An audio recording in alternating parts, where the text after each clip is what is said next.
It's a remarkable piece of footage. If it's a hoax, it's very well done. If it's not, then I would say it's probably revolutionary. It's a fake, in my opinion.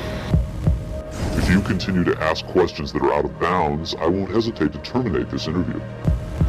This is powerful because this is not a staged event. This is real.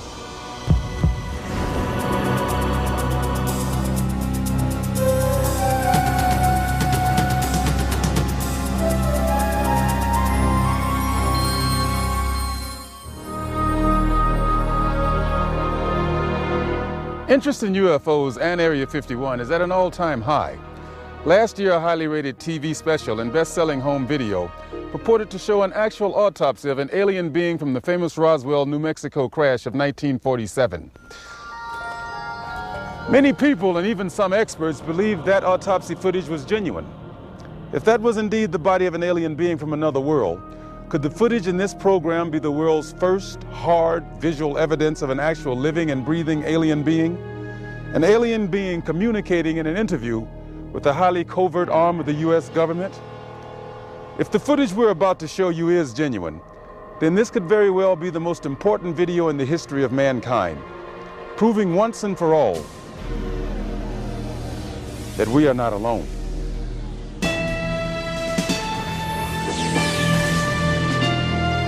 Within Nevada's Nellis Air Force Range, protected by the tightest security in the world, is the Groom Lake Test Site, aka Dreamland, aka Area 51, an installation so secret the government cryptically acknowledges its existence only as an operating location.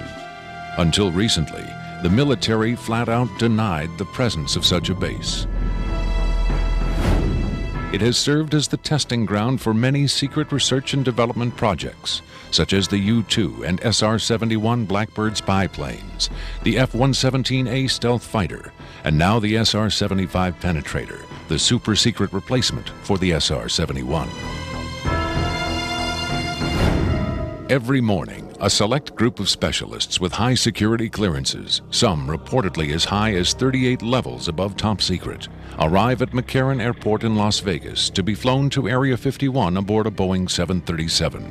From the time they leave the ground until they return to Las Vegas at the end of each working day, they enter a world no outsider can ever truly know, except through rumor and the occasional shocking revelation.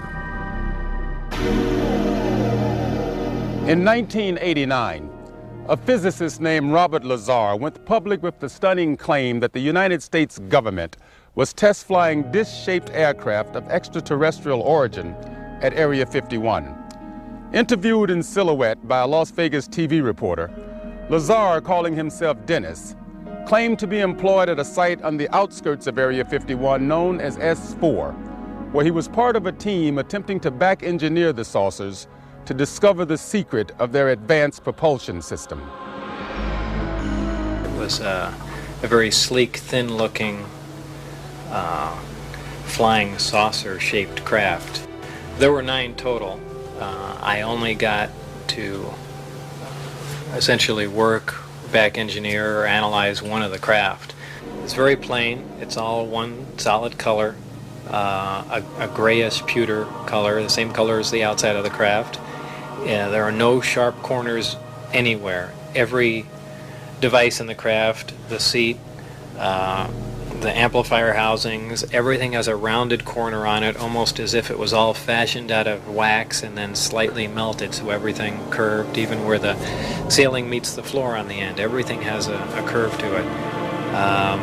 Very, very plain, very wide open, very impractical use of space. And there are 3 levels. The lower level houses the amplifiers themselves that swing, the 3 of them. The center level is where you enter the craft, where the seats and the amplifiers are, and the top level is a small area, and I did not have access to that, so I don't know what's up there. Absolutely alien craft, there's no question about it. Well, first of all, the scope of the project was to back engineer it. If they were United States craft, we wouldn't be going backward trying to find out how they were built if we had built them. Second of all, the size of the equipment inside, the size of the seats, the materials that were in use, completely alien to us, pardon the pun, and the fuel, element 115, essentially non-existent. All these factors together, and of course the briefing information stating that they were alien craft. Along with Robert Lazar, rocket scientist David Adair is one of the few individuals who will go on record concerning his personal experiences with alien technology at Area 51. Was not of our origin. They shouldn't have let me see that. And then in the results of it, they locked me in a room. And the reason they locked me up in a room was because I wouldn't tell them any more about how the engine would function, and they started getting a little bit more perturbed about that. A former consultant to NASA and top aerospace companies, Adair claims that in 1971 he was brought in to study the engine of a downed flying saucer. What I was looking at was a technological marvel of its time, and it was a magnificent thing to see sitting there, and the whole situation just started really getting me more angry than anything, because the fact that they could sit on such a hunk of technology and not tell us about it. Here we are using liquid fuel engines and rockets at NASA, and here they got an engine that's probably, in theory that we know of, could be a speed of light, an engine capable of speed of light or even faster. Ufologist and lecturer Sean David Morton has appeared on Sightings, Strange Universe, and Hard Copy. He offers his own perspective on Lazar's stunning claim and the super-secret Area 51. Area 51 is approximately 135 miles north of Las Vegas. It sits in a box that's at the western middle corner of the Nellis test site. It was originally called the Groom Lake Facility, and Area 51 actually gets its name from a bombing classification. There's Area 49, 50, 51, 52, et cetera, et cetera. So one of the things that Robert Lazar told us was that if we simply went out to a black mailbox at 6:30 p.m. on Wednesday nights, that we would actually see flying saucers, that these objects would test, and that this was the military testing time between 6:30 and 9:30, and then early in the morning between about 3 a.m. and about 6 a.m.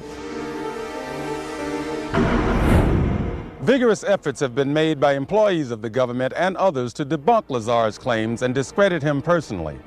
Nevertheless, Area 51 has become the center of a raging controversy, whether in fact certain clandestine agencies of the U.S. government are in secret contact with alien beings.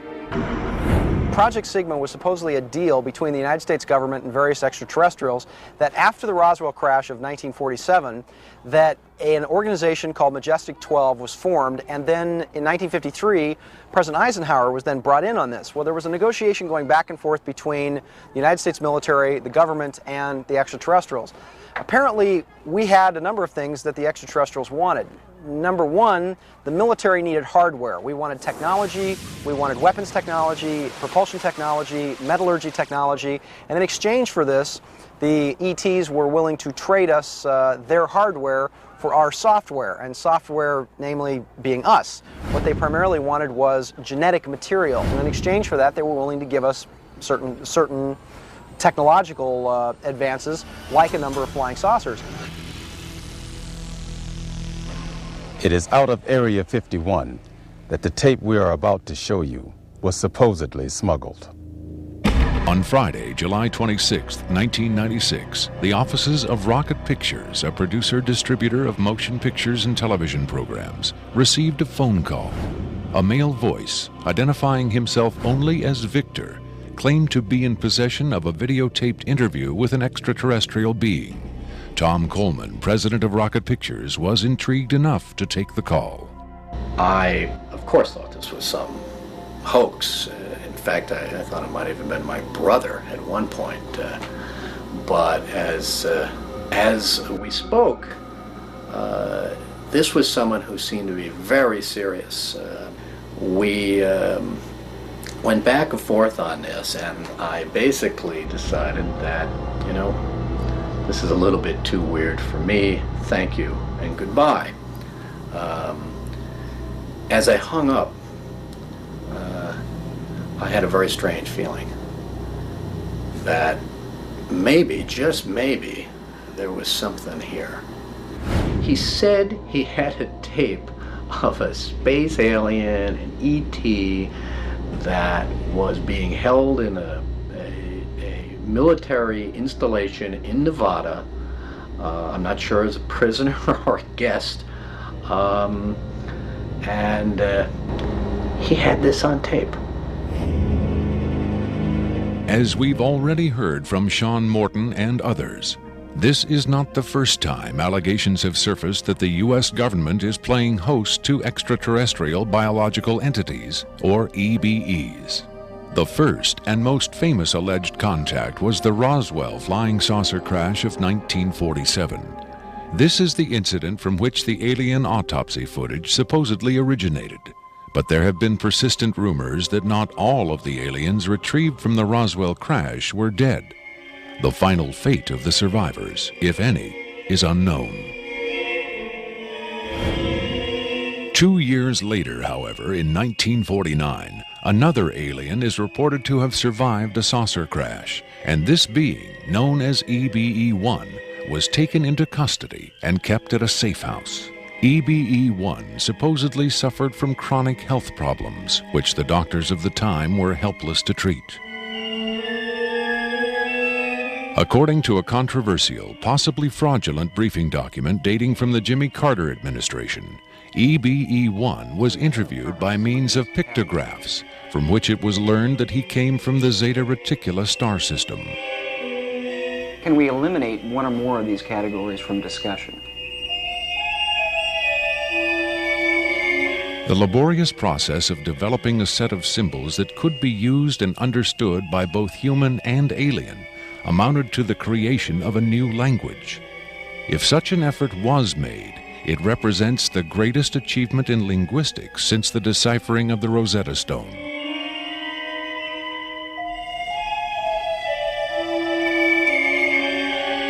That such an achievement would be kept secret illustrates the hysterical paranoia of the time as the Cold War intensified under the threat of nuclear annihilation.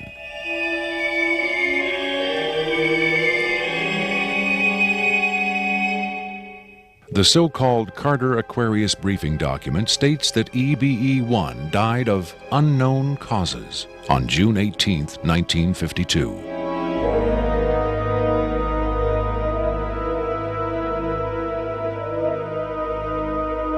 Skeptics who doubt the authenticity of the Carter-Aquarius document find it unbelievable that highly advanced alien beings would allow one of their own to die under the primitive medical care of a species that had barely begun to conquer its own diseases.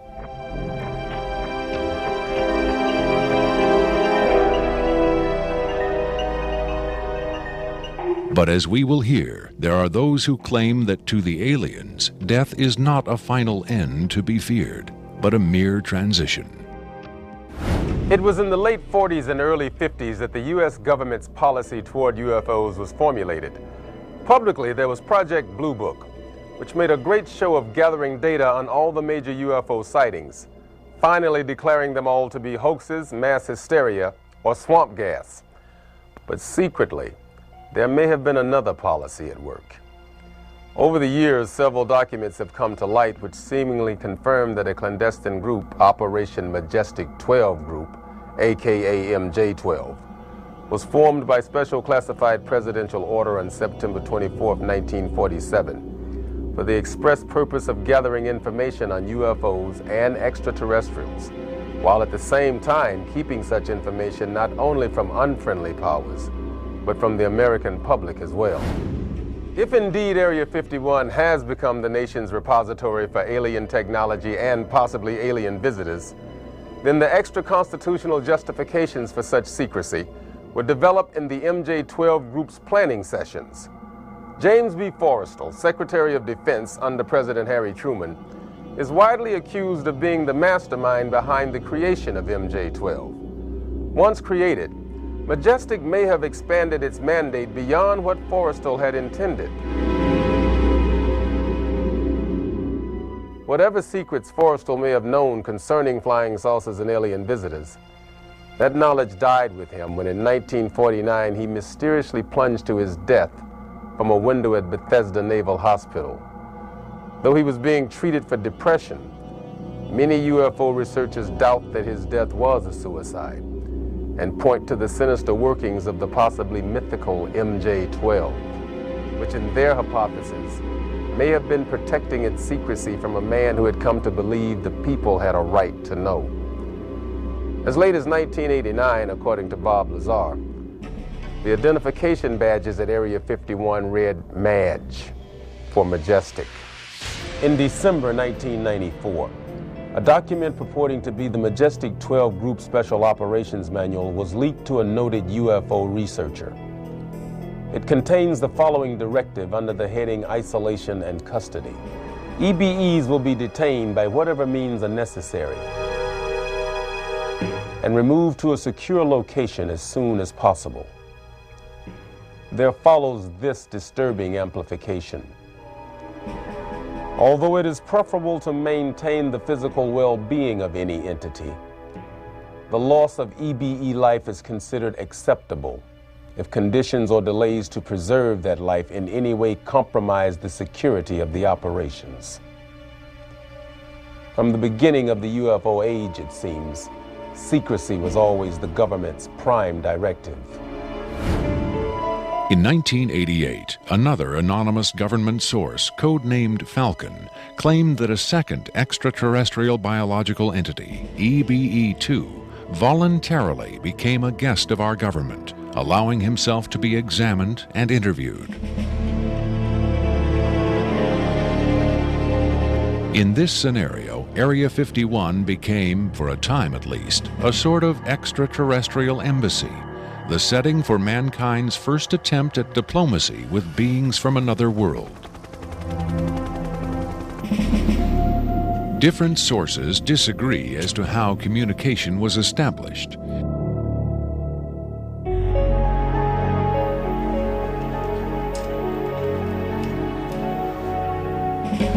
There is universal agreement that the EBEs are incapable or unwilling to speak human language.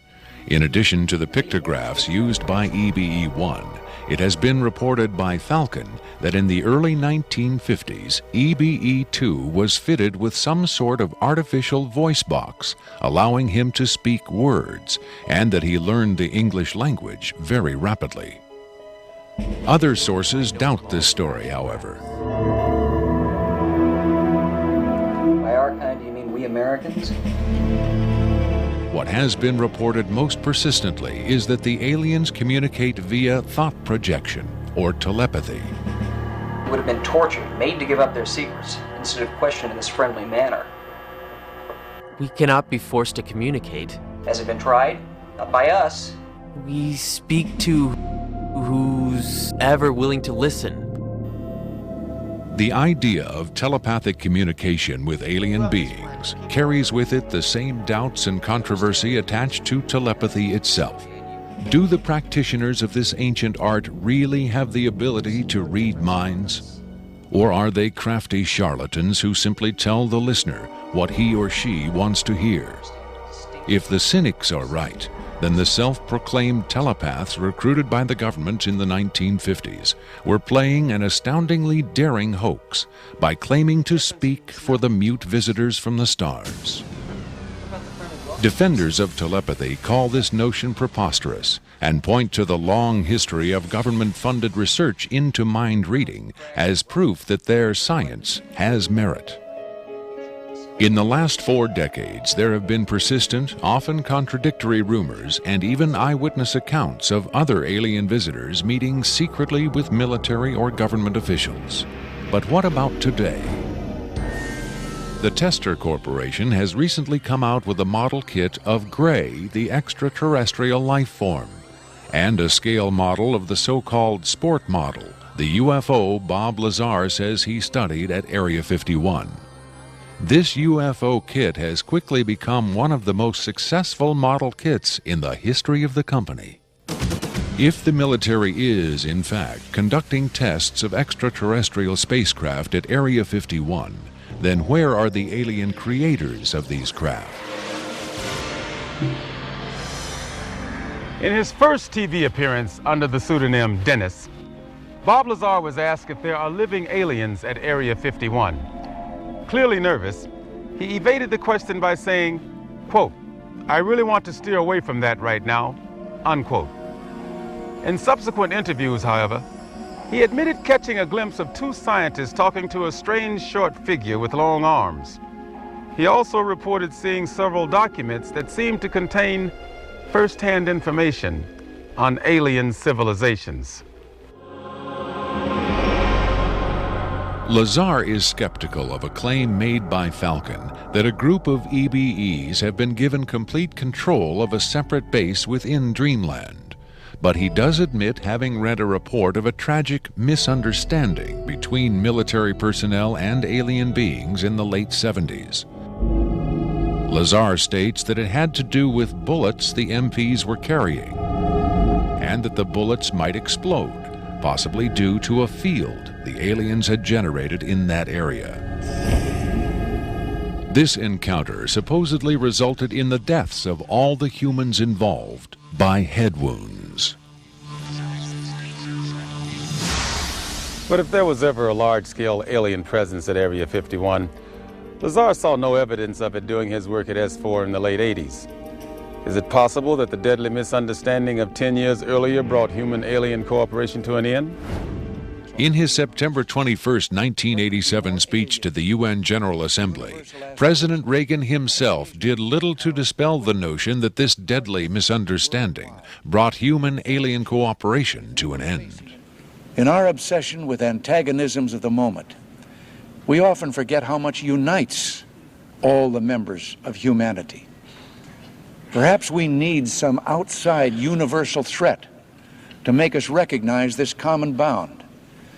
I occasionally think how quickly our differences worldwide would vanish if we were facing an alien threat from outside this world. Are the inconsistencies between various tales coming out of Area 51 evidence that these stories are lies? Or are the discrepancies the result of an intentional campaign of disinformation designed to discredit any elements of truth that may be reaching the public? If so, how does Victor fit into the jigsaw puzzle of questionable witnesses to the alien presence at Area 51? Is he a hoaxer, a government dupe, or a frightened whistleblower with the hard evidence to back up his story? I made it very clear to Victor that his credibility was the entire issue here, and that everybody's going to think this is a hoax, and that how are they going to possibly verify this? What he said was, you can do anything you want in terms of verified, any type of due diligence. He will answer whatever questions put forward. We could do whatever type of checking. We could bring in experts. We could have the tape tested. We could, in fact, he encouraged all of these aspects. He just did not want his face and his real name revealed. At Coleman's insistence, Victor agreed reluctantly to appear on camera, but only in disguise, in shadow, and with his voice electronically altered. The questions were agreed upon in advance, but during the actual interview, the discussion occasionally deviated from Victor's approved questions. What is your occupation at Area 51? I won't answer that. I have had reason to be present at Area 51, but I'm not going to clarify whether or not I was there as an employee. Are you saying you were there as a visitor? I'm not going to specify why or in what capacity I was there, only that I was there. Can you tell us how many times you were there? When I agreed to this, my fundamental ground rule was that I would not be asked to divulge personal data that might help pinpoint my identity. If you continue to ask questions that are out of bounds, I won't hesitate to terminate this interview. Are you saying that the number of times you were present at Area 51 is enough to pinpoint your identity? Any specifics will narrow the field of suspects. Of course, I could lie. Let's say I've been there 47 times, or anyway more than once. Let's turn to the tape itself. The copy you've supplied is not the original tape. No. Was the original at Area 51 when you copied it? That's out of bounds. Is it fair to assume that the copying of tapes at Area 51 is heavily restricted? You can assume anything you like. I would say that's a fair assumption. That's obvious. I will say that this tape was copied under special circumstances. Otherwise, copying it would have been impossible. Can you be more specific? More specific? Okay, I'm sure they've figured this much out already. Recently, there was a wholesale transfer of video documentation from analog tape to digital disk storage. In a couple of instances, this allowed data to leak from a highest security system to a less high security system. Even so, this particular tape was the only... I think that's about all I'll say about that. Was there something about this particular clip that made it more accessible to be copied? Not necessarily, no. Was there something about the content that caused them to file it differently or give it special handling? This interview was terminated. The interview resumed only after a discussion of the ground rules. Have you personally seen the alien being that appears in the tape? Yes, I have, but I stress I was not necessarily present at the interview session that appears on the tape. I'm not going to be specific. I may have encountered the being at another time. What can you tell us about the alien interview we're about to see? This one is rather recent, very late in the series. The interview process has been ongoing since the being arrived, which was in 1989. Approximately twice a month, they sit it down for a session that generally lasts from 3 to 5 hours. If they try to go longer than that, or if they schedule the sessions more frequently, the being becomes unresponsive. There's a fair amount of infighting among the scientists from different disciplines to get their questions asked. What has the alien revealed? Various minor technical details of the saucers. The physicists and engineers are frankly frustrated. They feel the being is withholding information. Possibly concepts are getting lost because all the information has to come through a telepath. But also it may be that the bulk of their scientific knowledge is just too advanced to be translated into our primitive conceptual framework. It's analogous to if a human scientist were to try to translate quantum mechanics into the grunts and screeches of a chimpanzee. That's not a very flattering comparison. Frankly, there's a high attrition rate for scientists in the program. You'd think they'd be energized by the challenge, but a lot of them take the ego deflation very hard when they find out not only how much they don't know, but how much they aren't even capable of understanding. What else has the alien communicated? Oddly enough, the being seems to have a much easier time communicating spiritual concepts.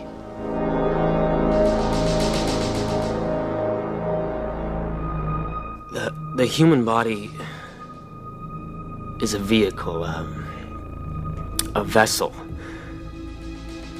And the vessel must be maintained to serve the spirit with maximum efficiency. But a broken vessel can be replaced. The human spirit, or the soul, can have many vessels. Is the process natural or technological? Both are one. Technology is a natural excrescence of humanity. Technology is a process the vessel uses to perfect itself. So this transference of the soul from vessel to vessel, did your kind create the mechanics of it, or is it a natural... Did it predate the intellectual creation? Before understanding must come acceptance. And it's not technological. Well, I think what he's trying to say is that the question is meaningless. The soul can travel from vessel to vessel. Reincarnation, transfiguration, whatever. It's real. What I'm getting at is, does he know how it's done? Victor uses the term vessels to refer to the alien's conception of the body as a disposable vehicle for the soul. The UFO cult known as Heaven's Gate used the term containers in a similar context. The mass suicide of the Heaven's Gate cultists illustrates the dark side of accepting such ideas at face value. Doe, the Heaven's Gate cult leader, preach that humans can pass from container to container. The mysterious Victor, on the other hand, harbors no such belief. In his interview, recorded months before the Rancho Santa Fe tragedy, Victor made his attachment to his own earthly vessel abundantly clear. And let me just state here publicly, to head off any clever ideas anyone might be having, I have never been, am not now, and never will be suicidal. But how would the public know if something happened to you, since we don't know who you are? I'm taking care of that, trust me. If something happens to me, if I die, people will know who I am. Do you think it's a reassuring sign that these aliens can communicate with us on a spiritual plane? It would be nice to think so, but I'm not sure if it's really such an achievement considering the mismatch between our intellects. I mean, you're not going to have much luck making your dog understand calculus. But if you pet him on the head and say, "Good dog," aren't you communicating spiritually? And doesn't the animal control officer say, "Good dog," when he comes to put some poor stray to sleep? Doesn't the vet try to reassure the animal just before he spays it? When you're dealing with beings whose intellect is so far beyond your own, I don't think it's safe to assume they have your best interests at heart. What about the content of the tape segment you brought? As I said, this is late in the series. In fact, it's quite close to the end. Because of his unwillingness to reveal his own identity, Victor's story stands or falls on the credibility of the tape he supplied. Here, exclusively, for the first time anywhere, is the uncut, uninterrupted alien interview tape, shown in its entirety in real time.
You removed the soundtrack from the tape before you turned it over to this program. That's correct. I can't allow the voices of the project personnel to be heard by the general public. There's a very good chance their family or friends on the outside might recognize them. Is it your purpose in releasing this tape to expose Area 51 to the world? My purpose is to expose the existence of the aliens, not compromise these individuals. I made the decision to come forward. I'm taking precautions to protect my own identity, and I don't think it's fair for me to put these others in danger of exposure. In any case, the interview on the tape went nowhere. It was interrupted, as you'll see. Can you describe for us what we're seeing? All right, we're looking at the interview suite at S4. It's kept dark for the comfort of the aliens. The figure who is just barely visible in the left foreground is the telepath, and behind the camera is a raked seating area for observers. Although in this case, I believe the only other person present was a military aide. The alien is seated behind a glass partition in a biocontainment area, which is maintained at Biosafety Level 2, the lowest designation. That's primarily for the protection of the aliens, not us. The theory is that if they were going to infect us with an alien bug, it would have happened 50 years ago. In fact, all the indications are the aliens eliminated microbial and viral life from their own ecosystem long ago.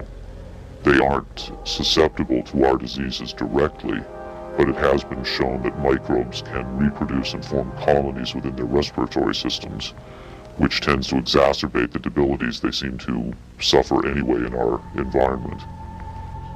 In fact, you can see here the alien is beginning to flag. The interview was not going well. The telepath was trying to clarify some points from a previous interview, but he wasn't receiving coherent responses. As you can see, the being is in real distress. At this point, the telepath is sending out a message to the medical staff. He's trying to communicate with the alien, but he's getting no response.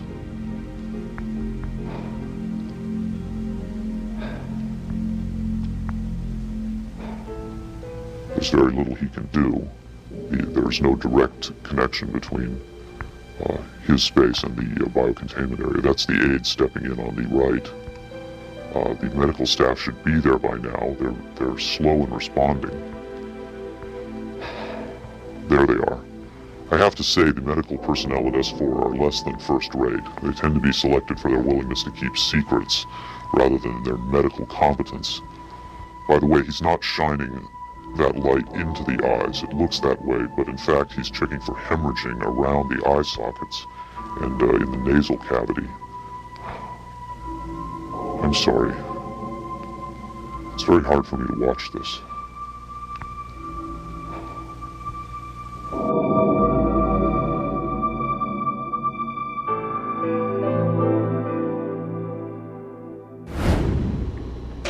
You're asking me if I think this is real? That have I finally seen a space alien?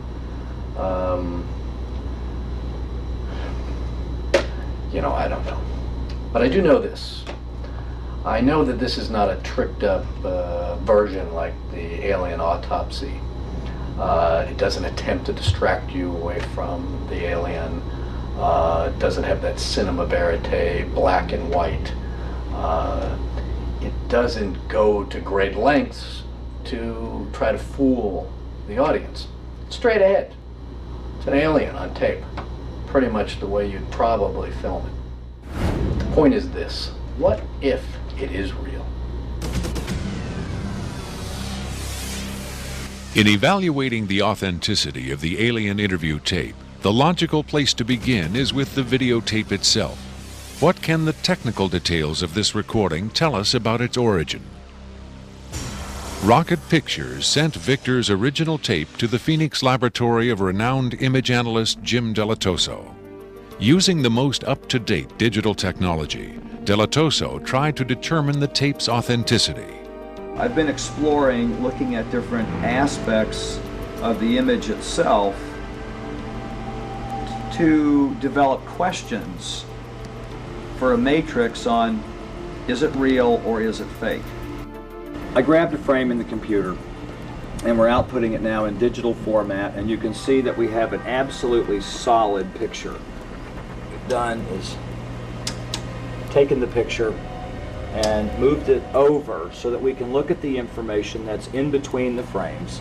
Now, when we look at the motion video, we can see that it still is not bad.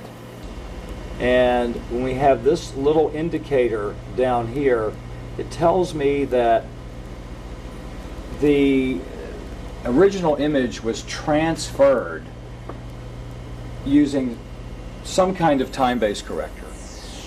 These are video screens up here, television, video monitors, and they're off at an angle. If this was shot using a video camera with lines on it, we would see moire patterns up there, and we don't see the moire patterns. So there's a probability that this was shot originally on film, possibly a film stock like 72-52 or 72-47, depending on the lighting. The idea that these images may have originated on film is in direct contradiction to Victor's statement that the interview was shot on video. On closer inspection, Delatoso decided the images could indeed have been recorded by a video camera under certain specific conditions. In this case, I get the sense of it that this was originally created using either film, transferred telecine to beta, but then this is the third generation, or it was taped under very low light conditions with the video gain boosted probably 12 dB. Even the emotionless analysis of a computer cannot provide a definitive answer. Delatoso's efforts yield tantalizing hints, but in the end they only increase the mystery. One of the key things about this creature are its eyes. Like the other experts, video analyst Jim Delatoso was emotionally affected by what he saw. He took the tape very seriously and offered this personal opinion. If someone faked this, I don't like these people. I think it's a bad thing for people to do, because if extraterrestrials come here, it's an incredibly important thing to understand who they are and why are they coming here. If this is not faked, I think we've got a glimpse here of a sense of communication with someone who came from a long distance away. When asked his opinion of the alien interview, Adair was careful to answer only in terms of his own experiences.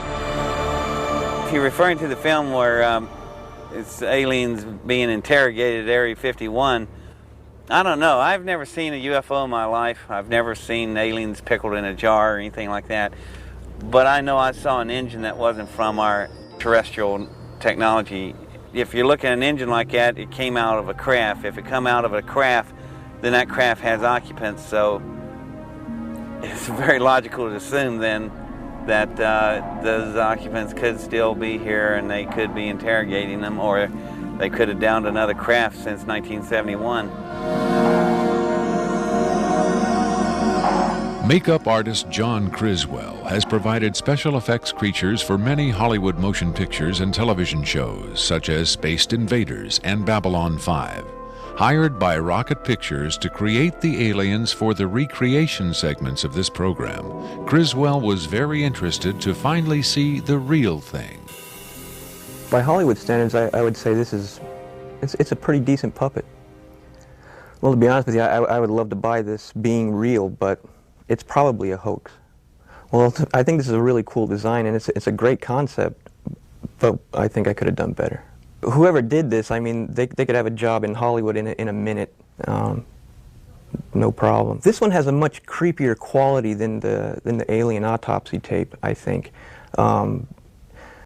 That one I definitely didn't buy just because of the way it laid on the table. There was a couple of things. This actually, whoever did this was, or if someone did this, they were very clever because it it hides a lot of stuff. So that's what makes me kind of disbelieve it a little bit. But, you know, who knows? Criswell thought the alien exhibited movements that would be difficult to fake. There are moments when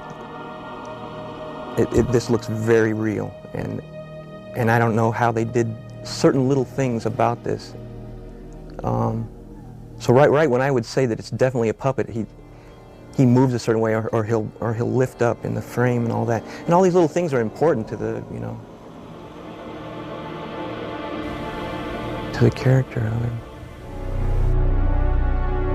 Academy Award winner Rick Baker is one of Hollywood's reigning masters of makeup effects. He transformed Eddie Murphy into a 300-pound man for The Nutty Professor and has created monsters for countless films, including An American Werewolf in London and the UFO-related Men in Black. Baker dismissed the tape as a fake. Yeah, this doesn't fool me. I don't buy this. I think this is a puppet, and you've got a table in the foreground that's hiding the rest of its body. You've got some kind of, whatever that instrument is in the foreground, it's hiding. It's also lit very mysteriously. I think if you were going to record this alien, you would want to see it, and you wouldn't want to hide it behind a table, and you would light it in a way that it would show up much more than this. And this particular movement, this head-jerking movement here especially, looks very puppety to me. It looks a little overdone and very much like a guy with his hand inside this thing maneuvering it. I guess he's supposed to be ill here. Is that what's going on? It just looks like they went to a great deal of effort to hide as much of the anatomy other than the head on this puppet, and I just don't buy it. I would be willing to stake my reputation on the fact that I think this is a hoax. It's very interesting to see them. In Baker's opinion, there was no controversy at all.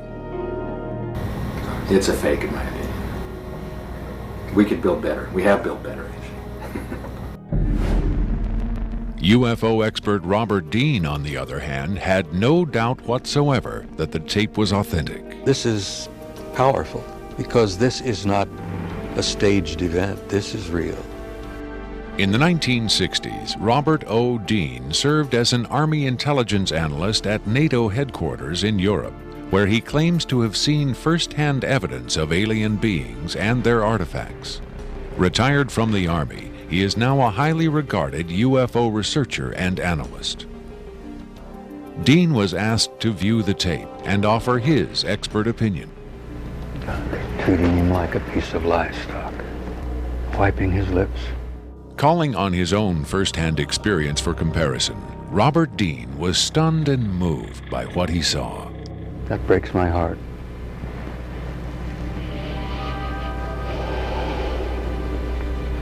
I think you've got yourself a piece of legitimate footage here, and I think you've got your hands on some pretty sensitive material.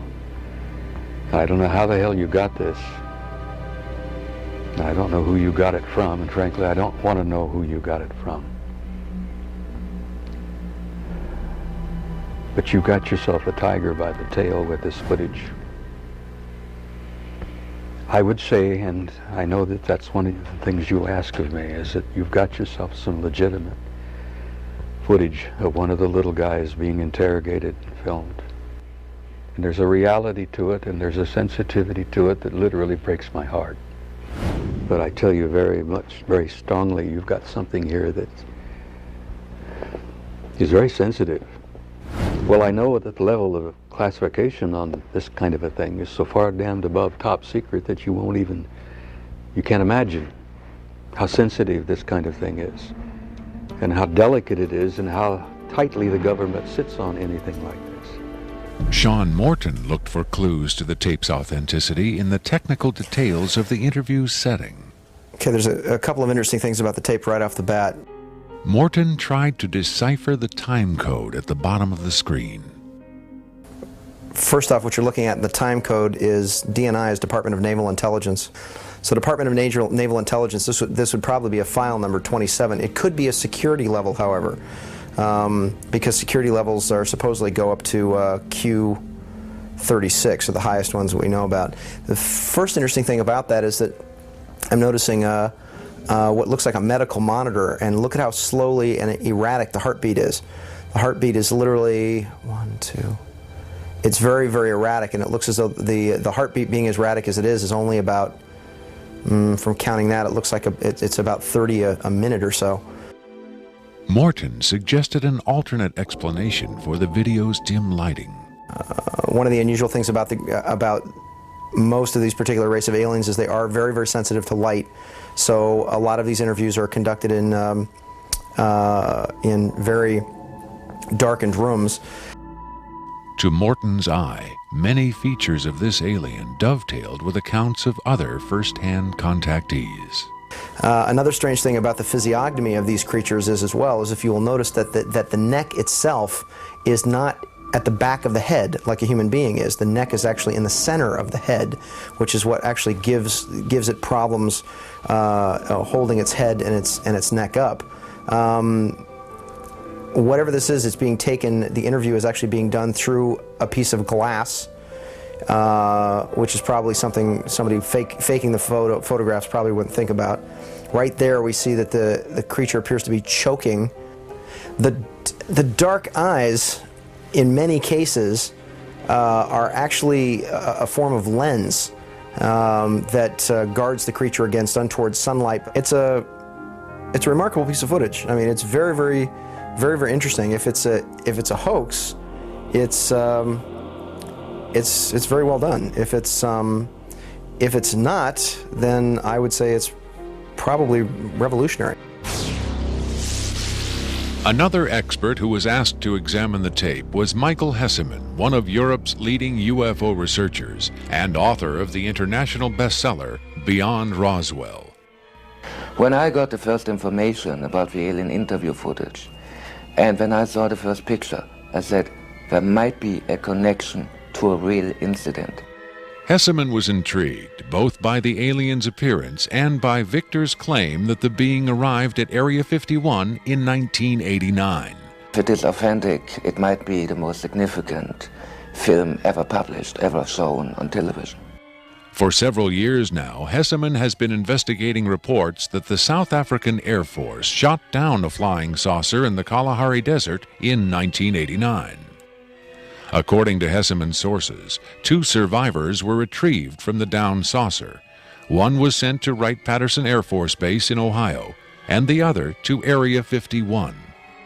The extraterrestrial in Victor's tape bears a striking resemblance to descriptions of the Kalahari ET, and the timing of its appearance at Area 51 is consistent with the South African incident. If you see the drawings we have of the Kalahari alien and the descriptions we have, it seems to be the same being. And the Kalahari incident puts the alien interview footage into a context and gives it at least a probability that it might be real. It might be the real stuff, we just don't know. Whitley Strieber, best-selling author of Communion, claims to have had numerous personal contacts with alien beings. He has become the de facto spokesman for the growing number of people who claim to have been abducted by extraterrestrials. The nationally syndicated television program Strange Universe asked Strieber and several other abductees to view the alien interview tape. What Strieber saw left him profoundly shaken.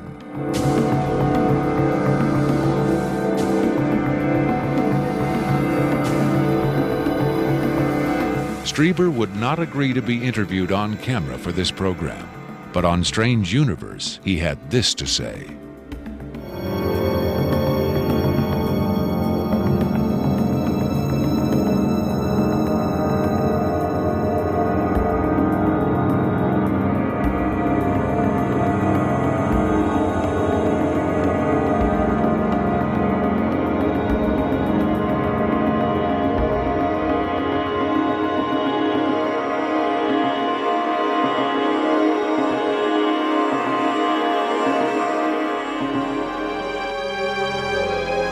On May 23, 1997, Victor gave a radio interview on the nationally syndicated show Coast to Coast AM with Art Bell. Speaking by telephone from an unknown location, Victor answered questions from host Art Bell and his guest, UFO expert Sean Morton. From the Kingdom of Nye Coast to Coast AM continues with Art Bell. It is going to be a very interesting morning. Let's see if we've got Victor on the line. Victor, are you there? I'm here. Welcome to the program, Victor. Afterwards, this is what Bell and Morton had to say about Victor's credibility. What a hell of an interview, huh? Boy, oh boy, talk about making history on the radio. It was, as far as I could tell, he answered every question properly, as far as exactly where the locations are, to the descriptions of the the transports, the 737s, to the CTS-43s, the retinal scans, the 5 levels at S4. A veteran of countless controversial interviews, Art Bell still found himself impressed by his encounter with Victor. In the first, I think, half hour, I sensed that I was getting a kind of a runaround, or that I was not satisfied with the quality of the answers that I was being given. But as the interview progressed, and Victor, to some degree, began to relax, I began to get a different sense, and that was that he was telling me the truth. I think Victor was scared. I think Victor really is scared. And so my judgment of the interview after about the first, maybe 20 minutes, half hour, is that we began to get some real information. It was a significant milestone. There's no question about that in broadcasting.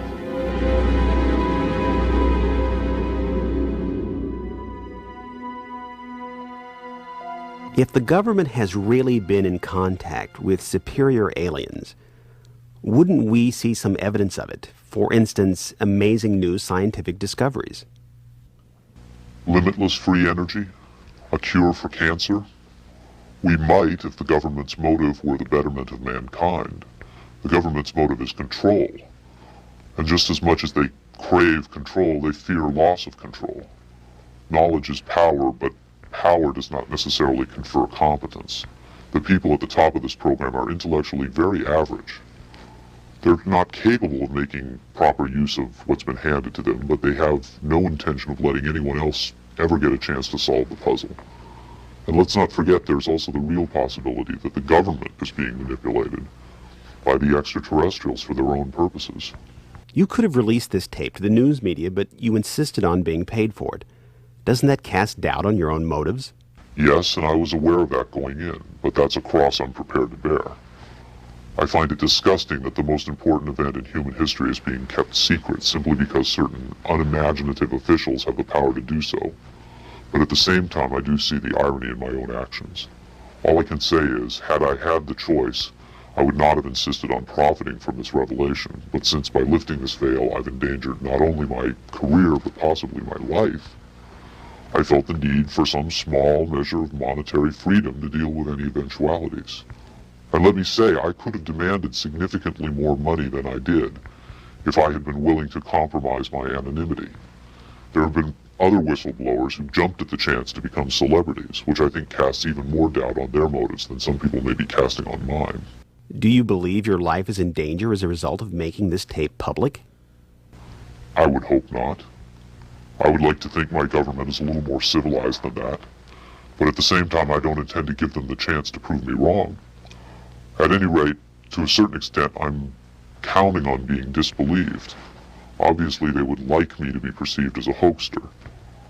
If something were to happen to me, if I should die suddenly in a freak accident, it would obviously lend credence to my story, and I assume they understand that and will act or not act accordingly. Why should anyone believe this tape is authentic? Use your own judgment. That's all any of us can do. There's been so much secrecy and disinformation over the last 50 years that it's become impossible to prove anything in the face of official denial. Of course, the flip side is nobody really believes anything the government says. Robert Dean heads a growing movement lobbying Congress to release former NASA intelligence and military officials from their security oaths so they can talk openly about U.S. involvement with UFOs and aliens. As early as '49, your government knew we were dealing with extraterrestrial intelligence. And then it sort of blew up more and more. Every year there were more discoveries, more conclusions, more contacts. And as you probably know, we have indeed retrieved crashed hardware, and we have reverse engineered it, and we have indeed been flying some of that hardware in this base not too many miles outside of Nellis, near Las Vegas. Dean believes the time has come for the government to tell the people what it knows. The truth has got to come out. We're over 30 years too late. The people not only have a right to know, they have a need to know. And damn it, I stand in this belief, and I will say this and stand by this till the day I die. Congress has the responsibility, Congress has the obligation to the people, to the Constitution, and to the nation.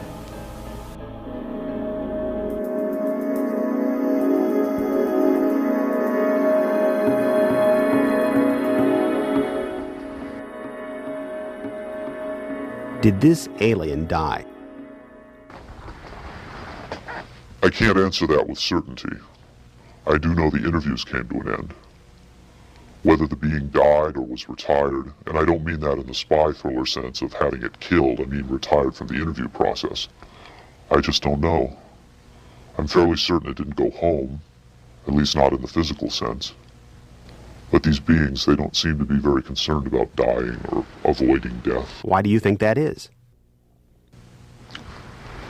Maybe they know what comes after death with more confidence than we do.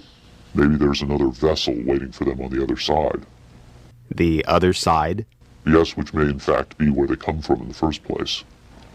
I've heard the claims that they come from Zeta Reticula or the Pleiades, but it hasn't been established that they come from out there at all. Their saucers may not travel through space as we know it. They may fold in from another dimension, another reality. You make them sound almost supernatural, like angels or devils. Supernatural is just a term for aspects of nature we don't understand. For many people, they certainly do serve the functions of both angels and devils, forces we can't comprehend. Have you had enough of me? I think I've earned my money.